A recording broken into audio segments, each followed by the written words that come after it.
یہ حماس کے جو نمائندے ہمارے یہاں آئے تھے، انہوں نے تقریر بھی کی تھی قرآن آڈیٹوریم میں، اگر اس کا پورا جو ایسنس تھا وہ آپ کے سامنے ہو، ان کے پیش نظر یہ ہے کہ ایک زونل پیکٹ اس کا بنا لیا جائے اس پورے علاقے کا، مسلمان لیبر ہے، موجود ہے، تیل موجود ہے، اس کو استعمال کیا جائے، ٹیکنیکل نو ہاؤ ہمارے پاس ہے، یہاں ٹیکنالوجی بڑھائی جائے، اس کا جو ہے ایک اقتصادی جو ہے یہاں جنت پیدا کر دی جائے، اور اس کی جو اصل جو ہے پھل وہ ہم کھائیں گے، محنت وہاں کریں گے، پانی دیں گے اور پودوں کو جو ہے سینچیں گے، وہ مسلمان کریں گے۔ تو اس سے آگے جا کر براہ راست حکومت قائم کرنے کی ضرورت کیا ہے؟ یہ ہے ان کا نقشہ۔ فنڈامنٹلسٹ اس کے لیے بےتاب ہے کہ نہیں، ہمیں تو گریٹر اسرائیل حکومت قائم کر، یہ تصادم ان کے مابین ہے۔ اب دیکھیے کب وہ فنڈامنٹلسٹ جو ہیں وہ اس پوزیشن میں آتے ہیں، اور اس کے لیے ظاہر بات ہے کہ ان کے ہاں کسی شخص کو کھڑے ہو کر وہ مسیح ہونے کا دعویٰ کرنا پڑے گا، وہی المسیح الدجال ہو، مسیح وہی کہ جس کی ان کے ہاں روایت موجود تھی۔ حضرت سلیمان علیہ السلام کے بعد سے مسلسل جو انبیاء آئے ہیں بنی اسرائیل میں، وہ ایک پیشن گوئی کرتے رہے، ایک مسیح آئیں گے، وہ تمہارے نجات دہندہ ہوں گے۔ وہ مسیح آ گئے، حضرت مسیح علیہ السلام، انہوں نے رد کر دیا، مرتد قرار دیا، پھانسی پر چڑھوا دیا اپنے بس پڑتے۔ اللہ نے جو کیا وہ اللہ کا معاملہ، لہذا وہ پوزیشن از ویکنٹ، ابھی وہ جگہ خالی ہے نا، اسامی خالی ہے۔ اس خالی اسامی کو پر کرنے کے لیے کوئی یہودی فنڈامنٹلسٹ کھڑا ہو جائے گا، میں ہوں مسیحا اور میں تو اب قائم کروں گا اسرائیل، کم وقت میں۔ یہ صرف جو ہے اقتصادی استحصال کافی نہیں ہے، ہماری باقاعدہ حکومت قائم ہونی چاہیے نیل سے فرات تک، یہ ان کا ایک خواب ہے۔ بہرحال یہ بھٹی وہاں دہکنے والی ہے، اور اس بھٹی ہی کا دوسرا حصہ وہ ہے جو بوسنیا سے شروع ہو چکا ہے۔ بوسنیا سے یہ در حقیقت کرسچین فنڈامنٹلزم کا ہے آنسلاٹ جس کا آغاز ہوا ہے، اور کس حکمت سے بات چل رہی ہے۔ ذرا سی نگاہیں ادھر کر لیجئے تاکہ گورالزے کا ستیہ ناش کر کے پھر الٹیمیٹم دیجئے، بھاگو واپس چلے جاؤ، نہیں جاؤ گے تو یہ کر دیں گے وہ کر دیں گے، جو کرنا تھا انہوں نے کر لی۔ اب جو انہوں نے بنائے تھے کہ یہ علاقے ہیں امن کے گہوارے، انہیں ایک امن کے گہوارے کا حشر دیکھ لیا، نتیجہ کیا ہوگا؟ وہ چاہتے یہ ہے کہ ان کے پاؤں یہاں سے اکھڑ جائیں، یستفزہم من الارض، یہاں سے یہ بھاگے، جان بچا کر بھاگے نکلے۔ بہرحال اس علاقوں کو انہوں نے خالی کرا دیا، اور اس کے بعد ان کا اگلا ہدف جو ظاہر بات ہے کہ یورپ کی سرزمین پر اسلام بول کیسے برداشت ہوگا؟ اور جس طریقے سے رشینز اب ان سرز کی پشت پناہی پر آ رہے ہیں، یہ نسلیت اور مذہبیت دو چیزیں جمع ہو جائیں تو اس سے زیادہ تو خطرناک سے دنیا میں کوئی ہے نہیں۔ یہ ہے در حقیقت جو آنے والے حالات و واقعات ہیں اس علاقے کے۔ ادھر سے عیسائی آنسلاٹ ہوگا، جو حدیث میں الملحمۃ العظمیٰ جس کا حوالہ دیا گیا ہے، جو آرمگیڈون ہے عیسائی روایات میں، وہ بہت بڑی جنگ ہوگی، اور اس وقت جب یہ کہ مسجد شہید ہوگی، جو فنڈامنٹل مسلمان ہے وہ کھڑا ہوگا، وہ احتجاج کرے گا، اس کو سب سے پہلے تو اپنے حکمران بھونیں گے، اور رہی صحیح کسر جو عیسائی اور یہ یہودی جو ہے یہ پوری کریں گے۔ یہ تو سیناریو ہے آنے والے دور کی دھندلی سی ایک تصویر دیکھ، جو علامہ اقبال نے کہا تھا، کھول کر آنکھیں میرے آئی نئے افکار میں، آنے والے دور کی دھندلی سی ایک تصویر دیکھ۔ تو یہ احادیث سے جو نقشہ سامنے آتا ہے، اور اب تو معلوم ہوتا ہے کہ وہ حالات جو سٹیج ہیز بین سیٹ، وہ سارے کے سارے معاملات آنے والے۔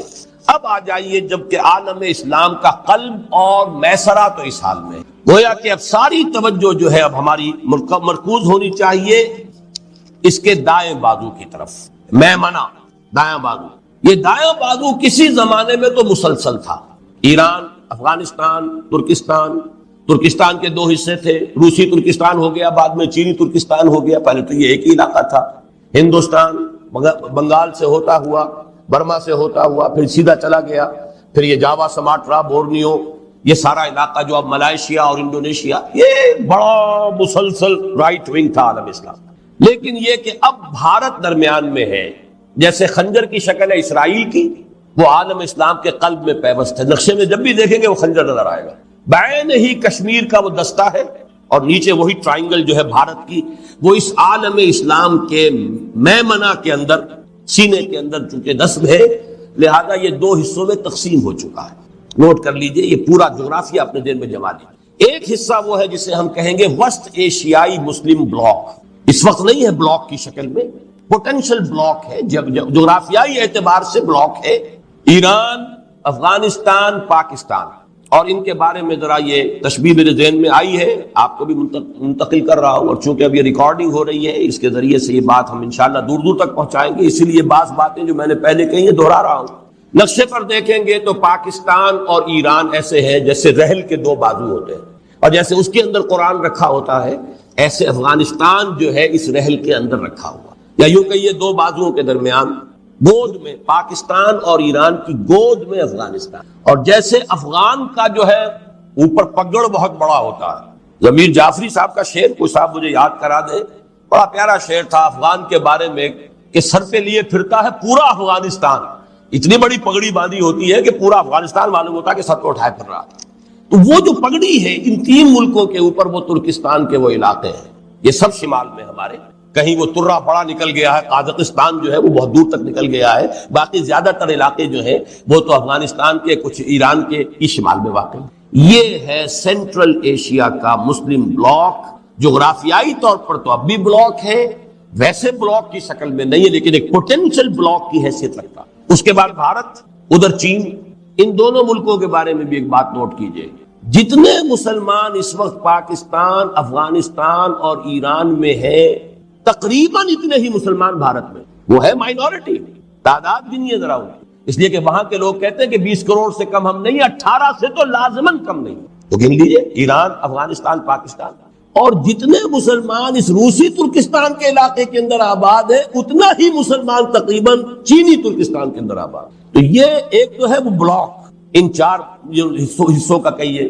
ویسے ممالک تو کئی بن جائیں گے، یہ ترکستانی ریاستیں تعداد میں تو کئی ہیں، لیکن چار سمجھیے، ایران، افغانستان، پاکستان اور روسی ترکستان، یہ ایک بلاک ہے. ساتھ جو علاقہ ہے بھارت، اس میں 15 کروڑ، 18 کروڑ یا 20 کروڑ مسلمان.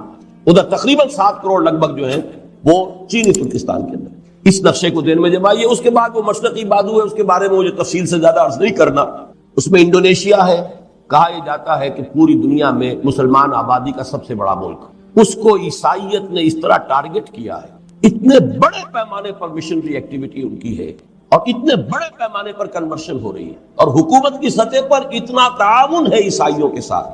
مسلم فنڈامنٹلزم کو کرب کیا جاتا ہے کہ سنگ و خشت مقید ہے اور سگ آزاد، اور ساری سرکاری مشینری جو ہے وہ عیسائی مشنریز کو وہاں پر سپورٹ کرتی. ان کا دعویٰ یہ ہے کہ اگلی صدی کے ربع اول کے اندر عیسائی مشنری، باقاعدہ ان کے لیے ریٹن کلیمز ہے، ہم انڈونیشیا کو خالص عیسائی ملک بنا لیں گے. ہوگا کیا یہ تو اللہ جانتا ہے، لیکن یہ کہ دعویٰ ان کا. ملائیشیا ہے، بڑا اچھا ملک ہے، بڑے صاف ستھرے لوگ ہیں، سیدھے، لیکن یہ کہ ایک تو چھوٹا ملک، کوئی حیثیت نہیں. دوسرے یہ کہ وہاں چینی جو ہے مائنورٹی بڑی ایکٹیو ہے. اس کے بعد بنگلہ دیش ہے، بہرحال وہ ہمارا ہی جسم کا ایک حصہ ہے سابق. وہاں پر بھی جو سیکولرزم ہے اس کا تقریباً فیصلہ کن غلبہ ابھی ہے، واللہ عالم. لیکن یہ کہ بیچ میں بھارت ہے. اس لیے اصل جو میں سمجھتا ہوں کہ وہ یہ جو پوٹینشل جو ہے وسط ایشیائی مسلم بلاک، یہ ہے کہ جس پر ہماری توجہ کو مرکوز ہونا چاہیے. اس میں خاص طور پر 2 حدیثیں جو میں نے اس سے پہلے کئی مرتبہ نوٹ کرائی، آج پھر نوٹ کر لیجیے. ایک تو وہ حدیث کہ جو سنن ابن ماجہ میں ہے، حضرت عبداللہ ابن حارث رضی اللہ تعالی عنہ سے، کہ حضور نے فرمایا صلی اللہ علیہ وسلم، یخرج ناس من المشرق یعطئون للمہدی یعنی سلطانہ. مشرق سے لوگ آئیں گے، نکلیں گے، جو جب وہاں پہ بھٹی دہکے گی مڈل ایسٹ میں، اور وہاں پر مسلمانوں کی قیادت ایک صاحب کے ہاتھ میں ہوگی جن کے بارے میں پیشن گوئیاں ہیں. وہ مہدی کا لفظ جو ہے اس سے وہ شیعوں والے مہدی کو آپ قیاس نہ کیجئے، بہرحال مسلمانوں کے قائد ہوں گے، اللہ عطا فرمائیں گے. خون اسرائیل آ جاتا ہے آخر جوش میں، توڑ دیتا ہے کوئی موسیٰ طلسم سامری. تو خون اسماعیل، محمد الرسول اللہ صلی اللہ علیہ وسلم، دودھ محمد صلی اللہ علیہ وسلم میں سے اللہ اٹھا دے گا کسی. وہ کوئی امام غائب نہیں ہے جو حاضر ہوں گے، اس وقت پیدا ہوں گے، ہو سکتا ہے پیدا ہو چکے ہوں، اور اس لیے کہ اب دور نہیں ہے معاملہ.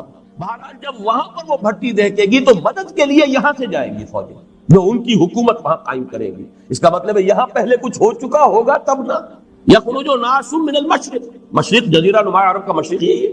وہ کیا کریں گے؟ یعطئون للمہدی، وہ فتح پر فتح حاصل کرتے ہوئے، منزل پر منزل مارتے ہوئے آئیں گے اور مہدی کی مدد کریں گے، اور وہاں یعنی سلطان ہی اس کی حکومت قائم. دوسری حدیث ہے، یہ چونکہ سنن جامع ترمذی کی روایت ہے، بہت اہم ہے اس اعتبار سے، اور راوی حضرت ابو ہریرہ ہے رضی اللہ تعالی عنہ، اور اس میں مشرق کا لفظ نہیں ہے، ایک علاقے کا نام ہے.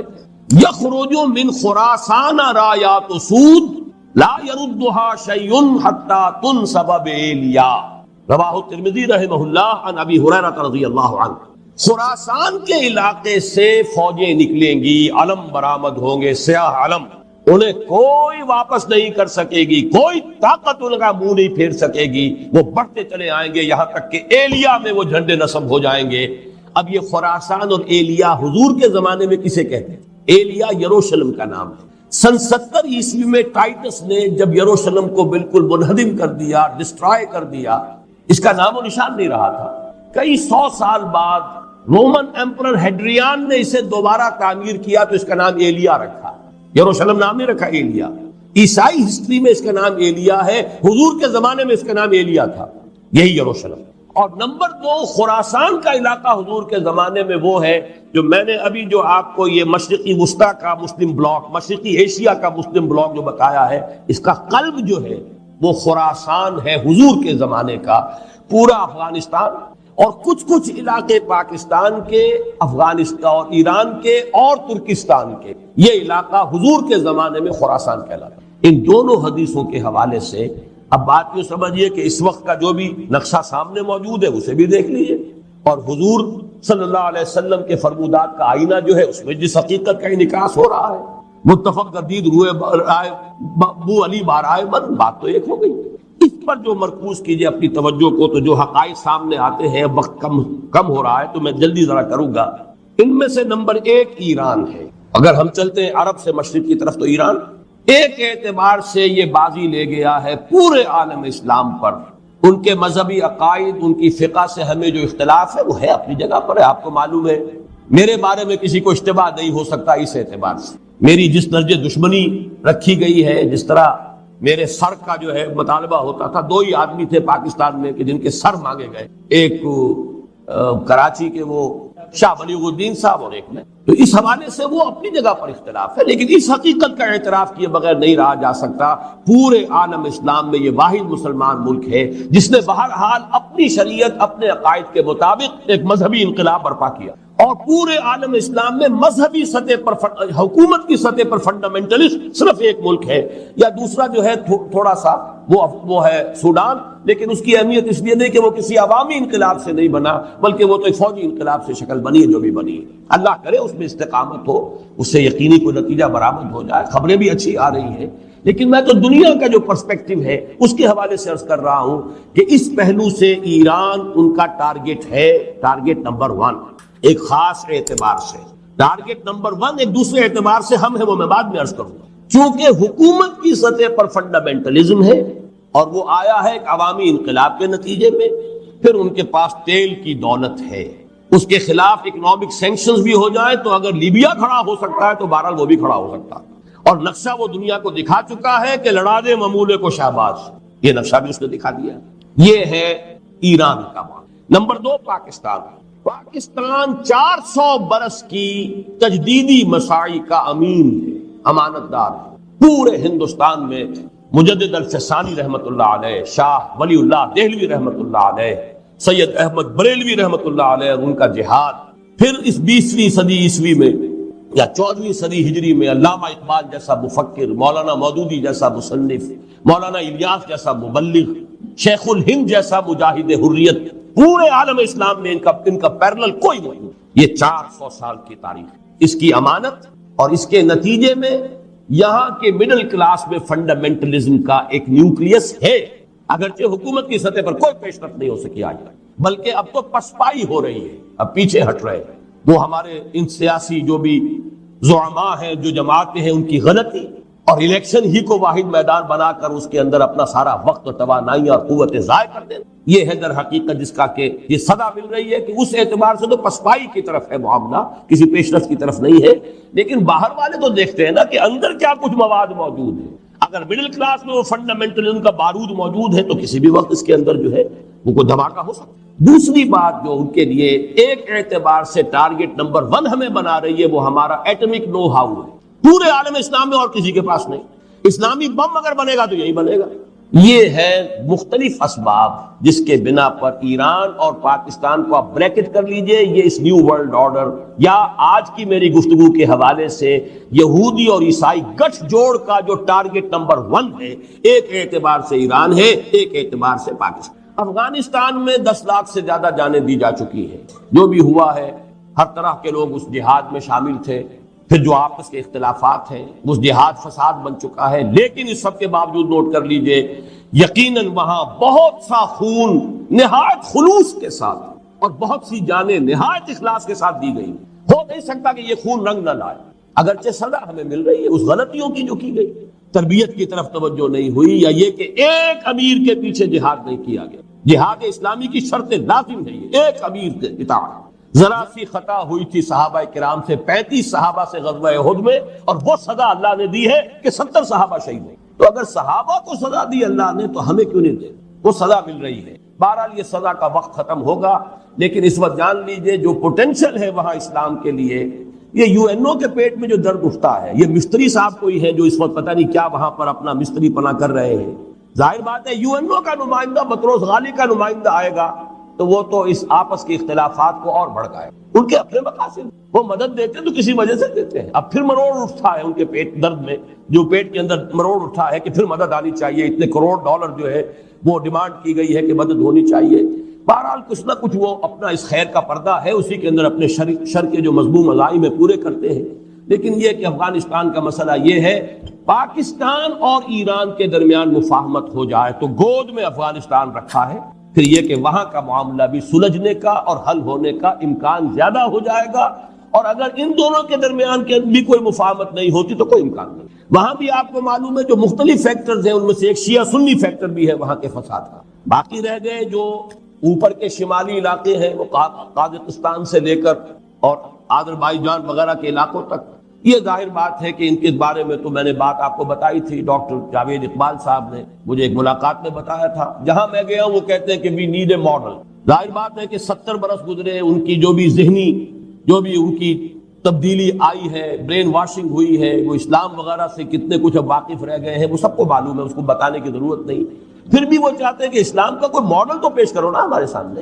ان کے یہ الفاظ نقل کیے تھے ڈاکٹر جاوید اقبال نے، سعودی model is not acceptable to us because it is based on monarchy. اسلام کے نام سے تو یا تو سعودی عرب کے اندر کوئی حکومت ہے، کوئی قوانین وغیرہ شریعت کے ہیں، تو وہ تو ہمیں اس لیے قابل قبول نہیں، وہ بادشاہت ہے. And Iranian model is also not acceptable to us because it is based on theocracy. یہ ایک مذہبی طبقے کی حکومت ہے، یہ بھی ہمارے لیے ناقابل قبول. تو کوئی ماڈل چاہیے. بہرحال یہ ہے وہ کیفیت ان کی.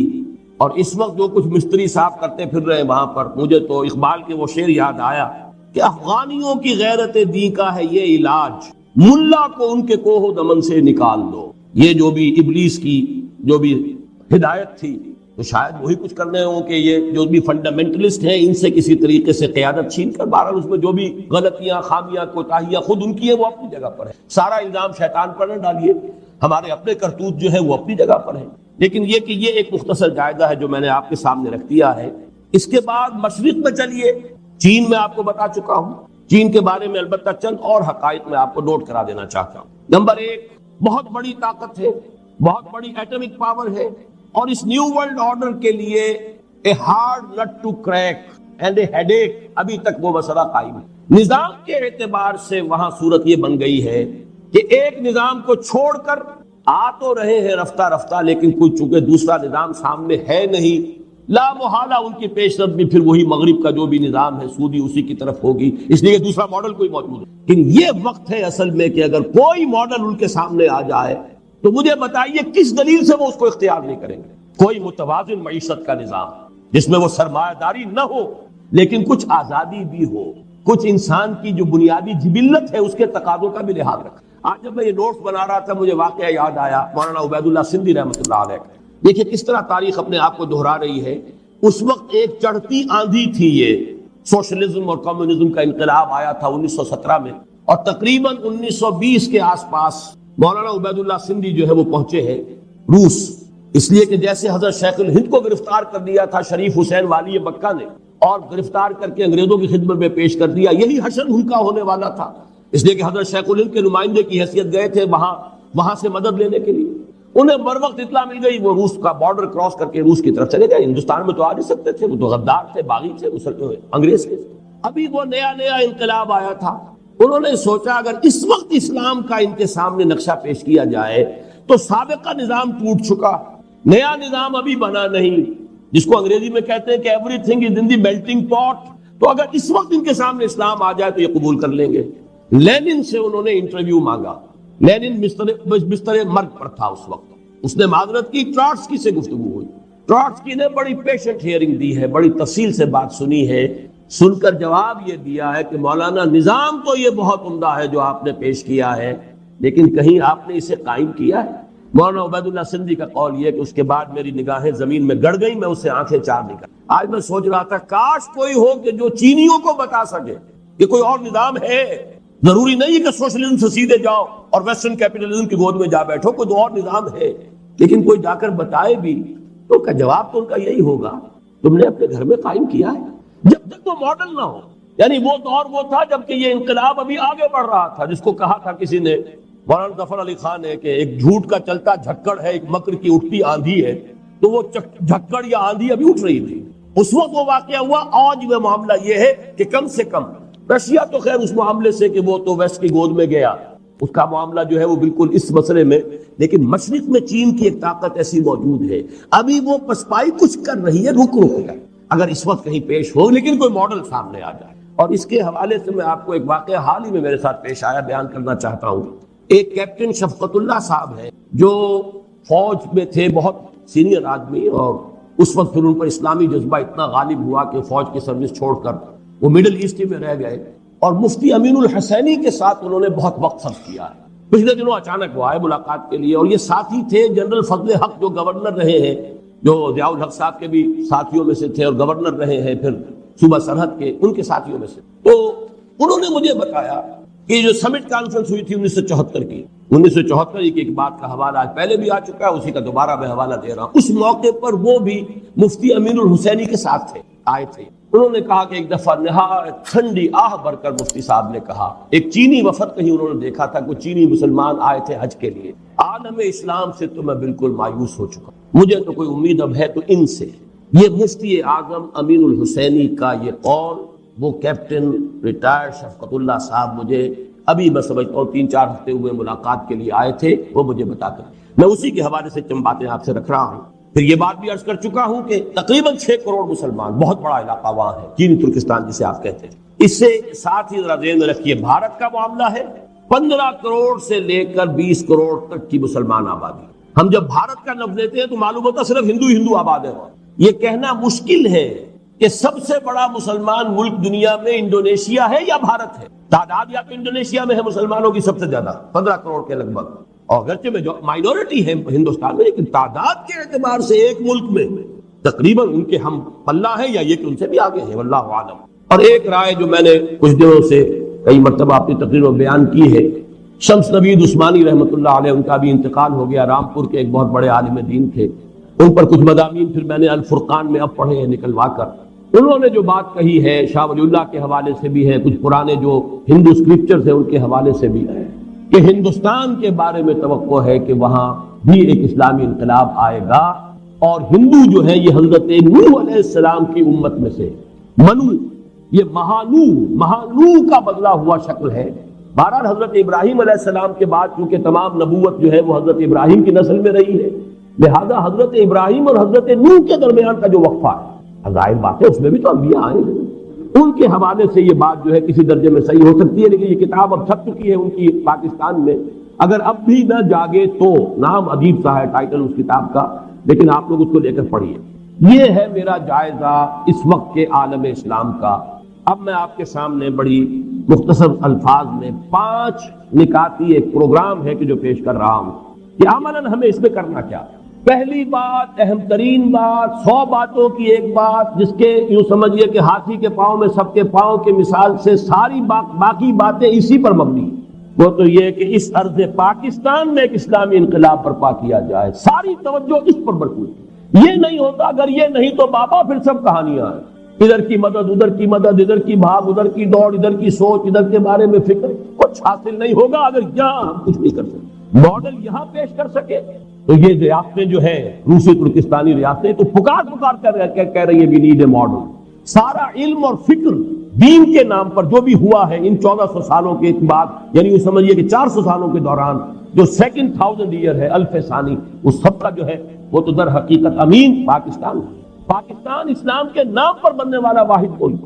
کاش کہ ہماری دینی جماعتوں کو، مختلف طبقات کو اس سلسلے میں اپنے طریقہ کار پر نظر ثانی کی توفیق عطا ہو جائے۔ اس کی دعا کی طاقت ہے، خلوص ہے، اخلاص ہے، جذبہ ہے، اصل معاملہ جو ہے جہاں پانی مر رہا ہے وہ طریقہ کار کا، اور اندیشہ اصل میں یہ ہے اگر انتخابات سے مایوسی ہوگی تو پھر کوئی چھاپے مار اور کوئی اس طرح کی کوئی تشدد پسندانہ ایکٹیویٹیز شاید شروع ہو جائیں، اور وہ اس سے زیادہ خوفناک اور خطرناک اور مضر ہوگی اپنے مقصد کے اعتبار سے۔ اصل یہ ہے کہ منہج نبوی کی اساس پر، اسی کی بنیاد پر لن یصلح آخر هذه الامہ الا بما صلح به اولها، اس اصول پر منہج انقلاب نبوی کی بنیاد پر کام کیا جائے۔ اور اسی کے لیے میں نے عرض کیا تھا کہ یہ جو دوسرا گروپ ہے جس کی 2 آیتیں میں آپ کو سنا چکا ہوں پہلے، یا ایھا الذین آمنوا من یرتد منکم عن دینہ فسوف یأتی اللہ بقوم یحبهم ویحبونہ اذلۃ علی المؤمنین اعزۃ علی الکافرین یجاہدون فی اللہ فی سبیل اللہ ولا یخافون لومۃ لائم۔ یہ جو اوصاف ہے 6، 2 کے 3 جوڑے، یہ اللہ تعالیٰ جنہوں نے پہلے سے کمر کسی ہوئی ہے انہیں توفیق دے کہ ساتھیوں مشوروں کو تیز کرو، وہ اپنی جد و جہد کو اور بڑھائیں اور ہمت کریں۔ اور جو لوگ ان تمام حقائق کے پیش نظر اگر اب وہ کمر کس لیں کہ اب ان صلاتی و نسکی و محیای و مماتی للہ رب العالمین، اب ہمیں اسی کے لیے جینا اور مرنا ہے، تو ان اوصاف کو پہلے اپنے اندر پیدا کرنے کی کوشش کریں۔ جیسے اقبال نے کہا ہے کہ ہو صداقت کے لیے جس دل میں مرنے کی تڑپ، پہلے اپنے پیکر خاکی میں جان پیدا کرے۔ یہ روحانی جان ضروری ہے اس انقلاب کے لیے۔ وہ روحانی جان کیا ہے؟ اللہ ان سے محبت کرے گا، وہ اللہ سے محبت کرے گا۔ جائزہ لے ساری محبتوں میں ٹاپ پر اللہ کی محبت ہے یا نہیں؟ مال، اولاد، جان، جائیداد، پروفیشن، جو بھی کچھ ہے، ان سب سے اوپر محبت اللہ کی ہے تو فرسٹ کوالیفیکیشن پوری ہو گئی۔ اور یہ نہیں ہے تو یہی فیل ہو گئے، تو آگے بڑھنے کی ضرورت ہی نہیں۔ اذلۃ علی المؤمنین اعزۃ علی الکافرین، اہل ایمان کے حق میں بہت نرم اور کافروں کے حق میں بہت سخت۔ ہو حلقہ یاراں تو برے شم کی طرح نرم، اور رزم حق و باطل ہو تو فولاد ہے مومن۔ کل ہی شاید یہاں حدیث صبح بیان کی گئی، من احب للہ وابغض للہ واعطى للہ ومنع للہ فقد استکمل الایمان۔ محبت کرو تو صرف اللہ کے لیے محبت، کسی سے دشمنی ہے تو اللہ کے لیے ہو، اپنی کسی ذات کی رنجش کی بنا پر نہ ہو، دین کے لیے ہو، بغض ہو، نفرت ہو، دین کی وجہ سے ہو، تعلق کا انقطاع ہو، دین کی وجہ سے ہو، مبارک، لیکن اور کسی وجہ سے نہیں۔ کسی سے کچھ روکا جائے تو اس لیے کہ اللہ کو اس کا روکنا پسند ہے، کسی کو کچھ دیا جائے تو اس لیے کہ اللہ کو اس کا دینا پسند ہے۔ یہ کیفیت ہو جائے تو ایمان کی تکمیل ہوتی ہے۔ تیسرا جو جاہدون فی سبیل اللہ ولا یخافون لومۃ لائم، اللہ کی راہ میں جہاد کرے اور کسی ملامت کرنے والے کی ملامت سے نہ ڈرے، چاہے وہ باپ ہو، چاہے وہ بڑا بھائی ہو، چاہے وہ ماں ہو، چاہے وہ بیوی ہو۔ کرنا ہے، لگانا ہے اپنے آپ کو اللہ کے دین کے لیے، کوئی راضی ہو چاہے ناراض ہو۔ جب تک یہ شکلیں نہیں ہوتی، یہ 6 اوصاف ہے، 2 کے 3 جوڑے، یحبہم ویحبونہ، اذلۃ علی المؤمنین اعزۃ علی الکافرین، یجاہدون فی سبیل اللہ ولا یخافون لومۃ لائم۔ اس راہ میں جو سب پہ گزرتی ہے تو گزری، تنہا پس زندہ کبھی رسوا سر بازار، کرتے ہیں بہت شیخ سرے گوشے ممبر، اور گرجے ہیں بہت اہل حکم بر سرے دربار، اور چھوٹا نہیں چھوڑا نہیں غیروں نے کوئی ناوی کے دشنام، چھوٹی نہیں اپنوں سے کوئی طرز ملامت۔ یہ ملامتیں کسی طرح کی بھی ہو، ناصحانہ ہو، خیر خواہانہ ہو، کسی ملامت کی کوئی پرواہ نہ ہو، انسان طے کر لے کہ ان صلاتی و نسکی و محیای و مماتی للہ رب العالمین۔ یہ تو ہے ان آیات کا حاصل۔ اور اس کے بعد 2 آیتیں پہلے بیان کر چکا، اللہ سے ولایت کا رشتہ، رسول سے، پھر اہل ایمان سے۔ اہل ایمان بھی وہ نام کے مسلمان نہیں، الذین یقیمون الصلاۃ ویؤتون الزکاۃ وہم راکعون ومن یتول اللہ ورسولہ والذین آمنوا فإن حزب اللہ هم الغالبون۔ یہ شرائط پوری کر لو، اللہ کا وعدہ ہے کہ وہی حزب اللہ غالب آئے گی۔ تو پہلا کام تو یہ ہے، اور اسی کام کے ہونے پر بقیہ 4 کا دار و مدار ہے، ورنہ ان میں سے کوئی چیز بھی اپنی جگہ پر کسی درجے میں بھی مفید نہیں ہوگی، فائدہ مند نہیں ہوگی۔ لیکن دوسری 4 چیزیں کیا ہیں؟ نمبر 1، بس ایشیائی مسلم بلاک کی طرف پیش قدمی ہونی چاہیے۔ اس ضمن میں جو تجویز آئی ہے ایران کی، پازیٹیو ریسپانس ہونا چاہیے۔ البتہ اس کے ضمن میں جو بات ایک میں نے کہی ہے، تازہ جو ندائے خلافت ہے اس کے سرورق پر وہ بات دے دی گئی ہے بڑی تفصیل سے، بڑی خوبصورتی کے ساتھ، کیونکہ ایران پیش رفت کر گیا ہے اپنے تصور اسلام کے مطابق، جو ان کا شیعہ اسلام ہے، ہم پیچھے رہ گئے۔ اور ہمارے ہاں اسلام کی طرف پیش رفت میں ایک بہت بڑی رکاوٹ یہاں کا شیعہ مکتب فکر ہے کہ جو برابر کا مدعی ہے۔ اب ظاہر بات ہے کہ برابری جو ہے وہ لا آف دی لینڈ کے لیول پر تو دو قانون نہیں ہو سکتے ملک میں۔ تو میں نے یہ بات کہی ہے، ایران کی حکومت اگر واقعتاً چاہتی ہے کہ پاکستان کا اور ایران کی واقعتاً گہری مفاہمت ہو، تو پھر یہ ہے کہ انہیں جو بھی ان کے گڈ آفیسز ہیں، جو بھی اثرات ہیں بروئے کار لا کر پاکستان کے اہل تشیع کو اس پر آمادہ کرنا چاہیے کہ وہ یہاں وہی صورت اختیار کرنے کو تیار ہو جو سنیوں کو ایران میں دی گئی ہے۔ اگر یہ ریسیپروسٹی ہوئی تب تو بات بڑھ سکتی ہے آگے، ورنہ کیسے بڑھے گا؟ وہاں شکل یہی ہے، لا آف دی لینڈ فقہ جعفریہ کا، چاہے سنی ہو چاہے وہ شیعہ ہو، اس کے اوپر انطباق ہوگا۔ ایک ملک میں دو لاز نہیں ہو سکتے، قانون ملکی تو ایک ہے۔ ہاں پرسنل لا میں سنیوں کو اجازت ہے، نماز جیسے چاہے پڑھے، روزہ جس پر چاہے رکھے، جس پر چاہے کھولے، اپنے نکاح طلاق کے معاملات آپس میں جس طرح چاہے کرے، انہیں اختیار ہے۔ بین ہی یہی پوزیشن اہل تشیع کو یہاں اختیار کرنی چاہیے۔ نہیں کریں گے تو ہمیں معلوم ہے کہ بہرحال یہ مائنورٹی اتنی تو نہیں ہے کہ اسے بالکل نظر انداز کیا جا سکے۔ ہماری سروسز میں، ہماری فوج میں، ہماری پولیس میں، ہماری سول سروس میں، بلکہ ان میں تو میں سمجھتا ہوں کہ اپنی اصل جو آبادی کی مناسبت ہے، تناسب ہے، اس سے کہیں بڑھ کر زیادہ عمل دخل۔ تو یہ بہت بڑی رکاوٹ ہے۔ کاش کہ ایران کی موجودہ حکومت جو ہے وہ اس بارے میں غور کر سکے سنجیدگی کے ساتھ۔ تیسری بات، ایٹمی اسلحہ کے بارے میں برملا کہنا چاہیے کہ ہم بنائیں گے اور بم بنائیں گے۔ کیا دلیل ہے؟ بھارت اس میں ہم سے آگے نکل گیا، کھل کر کہہ رہا ہے۔ کس دلیل سے کہتے ہو کہ ہم نہ بنائیں جبکہ تم نے بنائے؟ ایک کام تمہارے لیے اچھا، ہمارے لیے برا، کون سی دلیل؟ تم بہت زیادہ مکمل ہومو سیپین ہو اور ہم کو گھٹیا ہومو سیپین، تم زیادہ مہذب ہو اور عاقل ہو، حالانکہ تم نے ایٹم بم گرائے ہیں ہیروشیما پر اور ناگاساکی پر، تو تمہارے ہاتھ میں تو محفوظ ہے اور ہمارے ہاتھ میں غیر محفوظ۔ میں سمجھتا ہوں بڑی منطقی بات ہے، بڑی دلیل ہے، اور سیدھی سی بات یہ ہے کہ ہمیں تو یہ کہنا چاہیے کہ ہمیں تو ہمارے اللہ کا حکم ہے، وَأَعِدُّوا لَهُم مَّا اسْتَطَعْتُم مِّن قُوَّةٍ وَمِن رِّبَاطِ الْخَيْلِ تُرْهِبُونَ بِهِ عَدُوَّ اللَّهِ وَعَدُوَّكُمْ وَآخَرِينَ مِن دُونِهِمْ لَا تَعْلَمُونَهُمْ اللَّهُ يَعْلَمُهُمْ۔ جو طاقت بھی فراہم کر سکو اسے فراہم کرو، بدے ہوئے گھوڑے رکھو سدے ہوئے لڑائی کے لیے تیار، تاکہ اس کے ذریعے سے تم اللہ کے دشمنوں کو اور اپنے دشمنوں کو ان کے اوپر دہشت طاری کر سکو، روب طاری کر سکو۔ اور اللہ کے اور تمہارے دشمن جو کھلے کھلے وہ تو ہے ہی ہے، ایک اور ہے ففتھ کالمسٹ آنسر جو تمہارا مارے آستین ہے، تاکہ وہ بھی اندر ہی اندر بیٹھا ہوا دہلتا رہے کہ کوئی اقدام مسلمانوں کے خلاف کیا تو ان کی تو نگاہوں کے سامنے تھا جو بھی کچھ طاقت جو ہے مسلمانوں نے فراہم کی تھی۔ ہمیں تو یہ حکم رب ہے، ایک حکم رب ہے جس سے بات شروع کی تھی، یا ایھا الذین آمنوا لا تتخذوا اليہود والنصارى اولیاء۔ یہ نہیں ہے، اور اصول فقہ میں نہیں جو ہے وہ امر سے بھی زیادہ غالب ہوتی ہے۔ پہلا حکم تو وہ ہے ایک چیز سے روکنے کا، ان سے دوستی مت کرو۔ اس کے ساتھ نیو ورلڈ آرڈر کے ساتھ ان یہود اور عیسائیوں کے گٹھ جوڑ کے ساتھ کوئی مفاہمت نہ بھاگو اور دوڑو انہی کے پاس، انہی کی گود میں، اور انہی میں گھسنے کی کوشش کرو اور انہی سے تحفظ حاصل کرنے کی کوشش کرو۔ یہ در حقیقت قرآن کے اس حکم کی صاف خلاف ہے۔ اور دوسرا حکم ہمیں یہ ہے، اعدوا لهم ما استطعتم من قوة ومن رباط الخيل ترهبون به عدو الله وعدوكم وآخرين من دونهم لا تعلمونهم الله يعلم۔ اس میں یہ ہے کہ واقعتاً یہ موقع ایسا ہے، یقیناً یہ چیلنج ہوگا ویسٹ کے خلاف۔ یہ چیلنج اگر ہم کر لیں تو یہ ہمارے لیے ایک بہت قیمتی موقع ہے، خدا اور خودی کی بات یافت، پھر اللہ کی طرف توجہ ہو جائے۔ دنیا کے سہارے جب جواب دیں گے تو اللہ کی طرف لا محالہ توجہ ہو جائے۔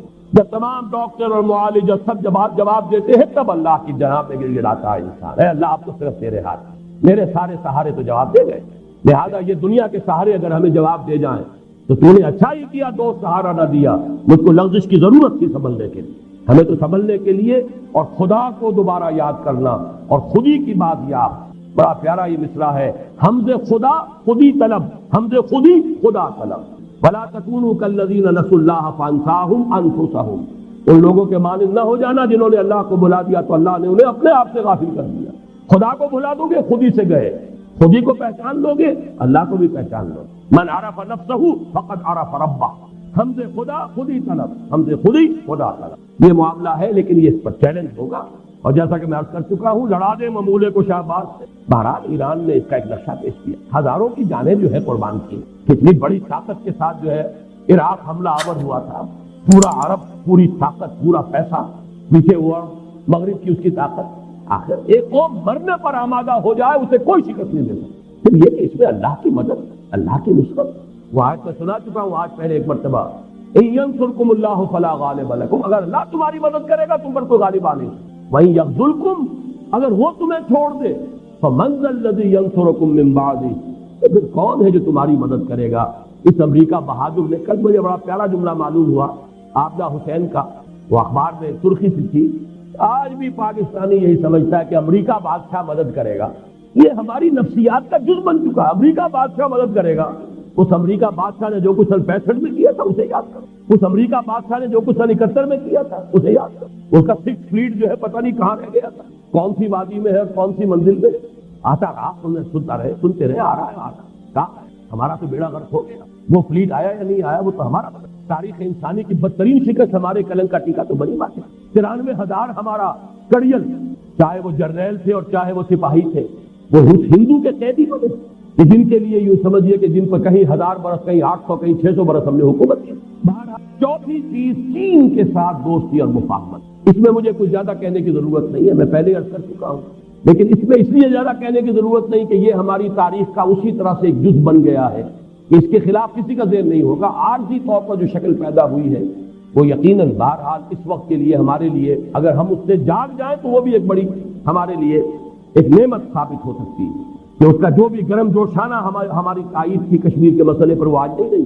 جو کچھ ہوا ہے ہماری اس قرارداد کا حاصل ہوا ہے اور جو چھٹکی ہوئی ہے پاکستان کی. بہرحال اس کے باوجود چین جو ہے ابھی چونکہ میں عرض کر چکا ہوں نیو ورلڈ آرڈر کے لیے ابھی وہ ہارڈ نٹ ہے, ابھی وہ کھڑا ہے. ہو سکتا ہے کہ کسی وقت جو ہے خم کھا جائے, پھر کوئی طاقت نہیں رہے گی ظاہری طاقتوں میں. اس اعتبار سے اس کے ساتھ بھی مفاہمت. آخری بات جس کے لیے اب وقت نہیں ہے, میں صرف اشارہ کر رہا ہوں. بھارت مسئلہ ہمارے لیے ہماری نفسیات کے اعتبار سے, ویسے تو وہ نفسیات تقریباً 1000 سالہ پرانی نفسیات ہے جس کا کہ مظاہرہ ہوا تھا, جیسا کہ آج بھی میرا جو مضمون چھپا ہے جنگ میں اندرا گاندھی کا وہ قول میں نے نقل کیا ہے, we have avenged our 1000 years defeat, 1000 سالہ شکست کا بدلہ چکایا ہے. تو ہندو مسلم نفرت جو ہے وہ تو بڑی طویل ہے, اس میں ان کی محکومیت کا رد عمل بھی ہے, لیکن اس میں لازماً انگریز نے بھی اپنی ڈیوائڈ اینڈ رول پالیسی کے تحت اس کے اندر شدت پیدا کی ہے. اگر کوئی شخص اس کا انکار کرتا ہے تو اس سے بڑا احمق کوئی نہیں اور حق درم کوئی نہیں. کہ 3 عامل ہے یہ جو بھی ہمارے درمیان بد اعتمادی ہے, ایک دوسرے کا خوف ہے, ایک دوسرے سے نفرت ہے. اس میں ایک مزاج ہے, برہمنی مزاج اور بنیا مزاج. لیکن میں نے آج لکھا, اس کو پڑھ لیجیے گا غور سے, کہ وہاں صرف بنیا ہی تو نہیں ہے, راجپوت بھی تو ہے, برہمن ہی تو نہیں ہے, شودر بھی تو ہے. وہ شودر کے اگر ہم نے کہیں تبلیغ اسلام کا کام کیا ہوتا ریاستی سطح پر, جو کیا بیچارے صوفیوں نے کیا, اپنی ذاتی سطح پر کیا, اگر کہیں ریاستی سطح پر یہاں تبلیغ اسلام کا کام ہوتا تو کوئی ایک شودر بھی رہ سکتا تھا مسلمان ہوئے بغیر. جرم تو ہمارا ہے, میں تو برمرہ تسلیم کرتا ہوں.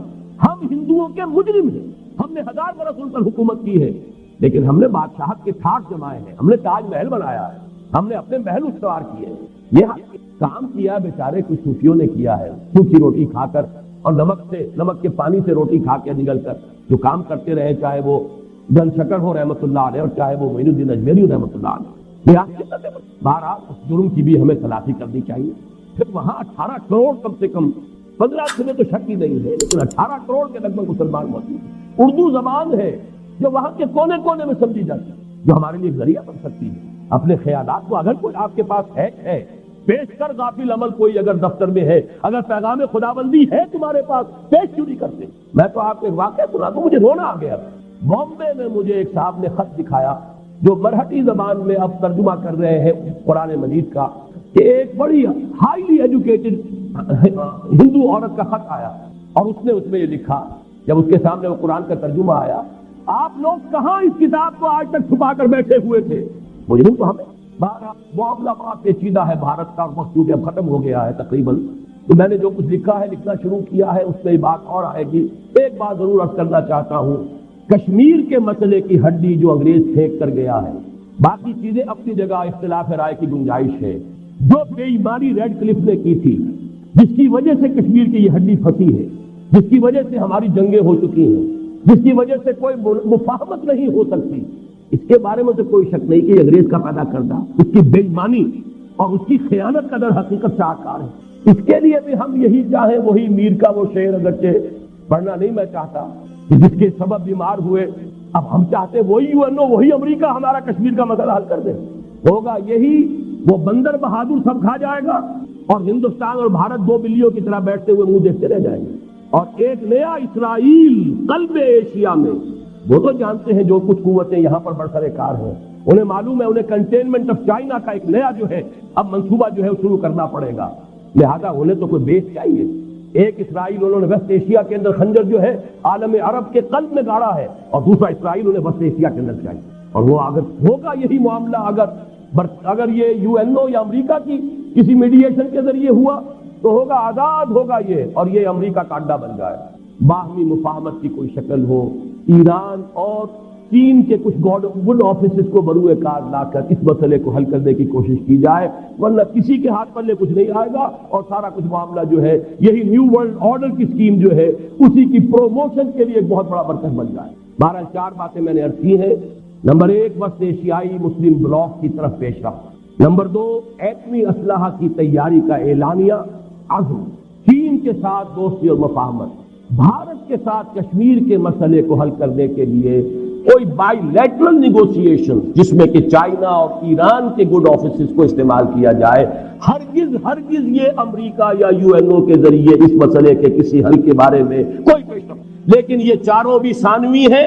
اصل شے وہ ہے اس ملک میں اسلامی انقلاب برپا کیا جائے، تب تو یہ چاروں چیزیں ثانوی طور پر بہت بڑی طاقت بن جائیں گی. لیکن اگر جو جڑ اور بنیاد ہے وہی ہم نہیں کر پاتے تو پھر ان چیزوں کی اہمیت جو ہے وہ پھر میرے نزدیک ثانوی ہے.